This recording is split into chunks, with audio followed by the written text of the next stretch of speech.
Title: Eye of the Storm by Ukiresh Azubike.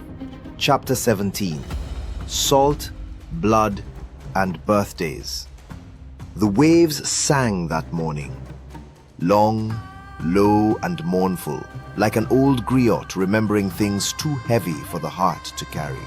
Imezi stood barefoot at the edge of the Atlantic, the wind tangling her braids, the sun spilling gold across the restless blue.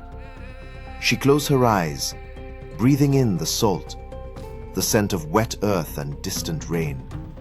Today, she was 25, and for the first time in years, she felt alive. Zara was laughing, her anklets jingling as she ran along the shore, skirts gathered in her arms. The markets behind them were full of noise and color, Portuguese sailors trading cowries for pepper, Benin chiefs haggling over muskets, and slaves bound in ropes waiting for the next ship. Imezi forced herself not to look at them too long. Her heart couldn't bear it. Not today. Zara came running back, her dark eyes bright. "Imezi! You must meet him! You must!" "Meet who?" "The merchant! The one with the blue coat and the stories. He says he's been to kingdoms where the sea is red and the stars fall from the sky." Imezi raised an eyebrow. "And you believe him?" Zara giggled, pulling her friend towards the stalls. He has a smile that could melt the moon." He was handsome. There was no denying that. Sunburned skin, sea-green eyes, and a smile full of charm and danger. His name, he said, was Dom Rafael de Costa, son of a powerful Portuguese captain who commanded ships from the Gold Coast to Bahia. His voice was smooth, his manner easy, his lies gilded with poetry. "You ladies are not of this coast," he said, bowing slightly. "Your grace gives you away." "From the desert, perhaps? The north?" "Farther still," Imezi replied, her tone guarded. Zara elbowed her. "We travel where the winds lead." "Then may the winds never stop," Raphael said, his gaze lingering on Zara, a heartbeat too long. Days turned into weeks. The coast became home of sorts, half village, half fortress. Cannons pointed toward the sea. Behind them, traders, soldiers, and kings bartered human lives like yams.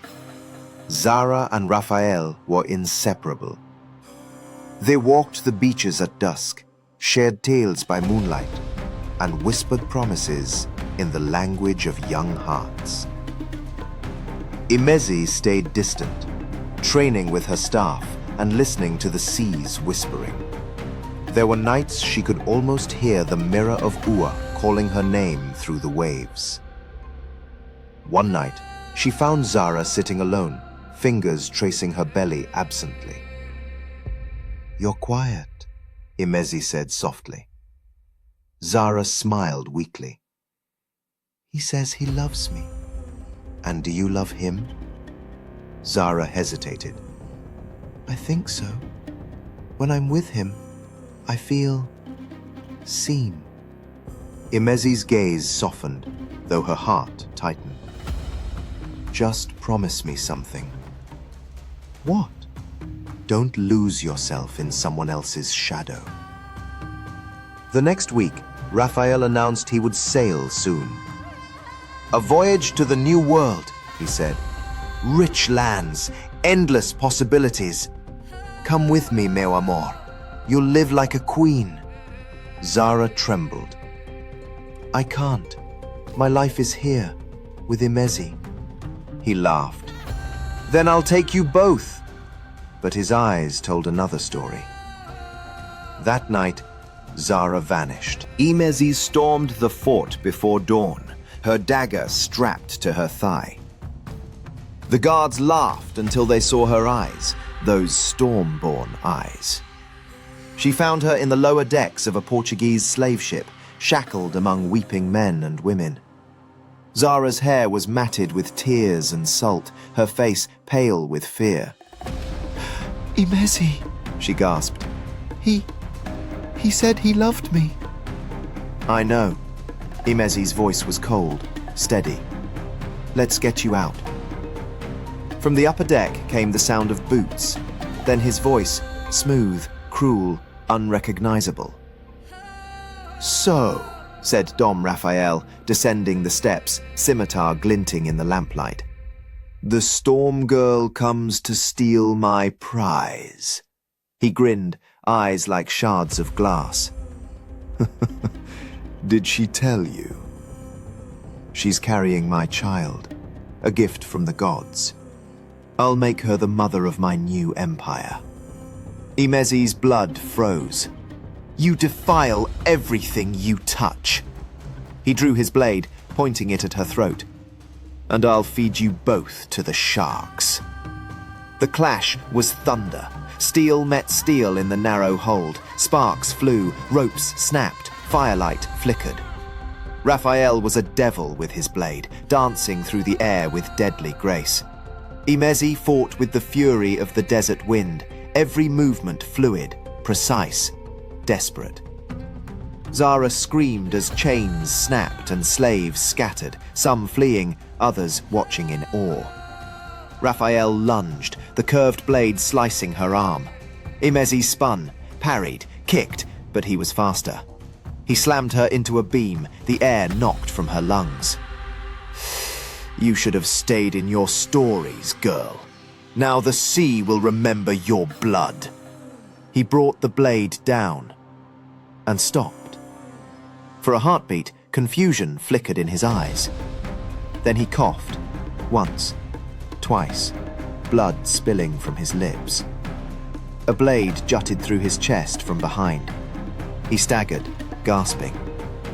Behind him stood Kezie, chest heaving, eyes wild. Raphael fell. The ship was silent, except for the crash of waves. Kezie extended a hand. You're welcome. Imezi stared at him, shock and rage colliding in her chest. Then she slapped his hand away, turned sharply, and began breaking chains, freeing prisoners with trembling fury. Help me, she ordered Zara. We're not done. Kezie watched her, half smiling, half aching. Still stubborn as the storm. Still breathing? She shot back. Then help. By dawn, the ship was aflame, drifting toward the open sea. The freed captives sang prayers into the wind, voices rising with smoke. Imezi stood on the shore, watching the horizon burn. Zara clung to her arm, crying silently. Kezie stood behind them, eyes fixed on the sea. The mirror is calling, he said softly. Do you hear it? Imezi didn't answer. She looked instead at the rising sun, her 25th birthday bleeding into fire and salt. She had survived, but something inside her was changing. The storm in her veins hummed louder, the ache in her heart dulled. She felt herself slipping away from the world of laughter, tears, and love toward something colder. Zara squeezed her hand. You're shaking. Imezi forced a smile. I'm fine. But inside, she wasn't. The sea called her name again. The mirror of Uwa shimmered in her mind. And somewhere deep in the waves, something whispered back. Welcome home, storm child. The tide is turning.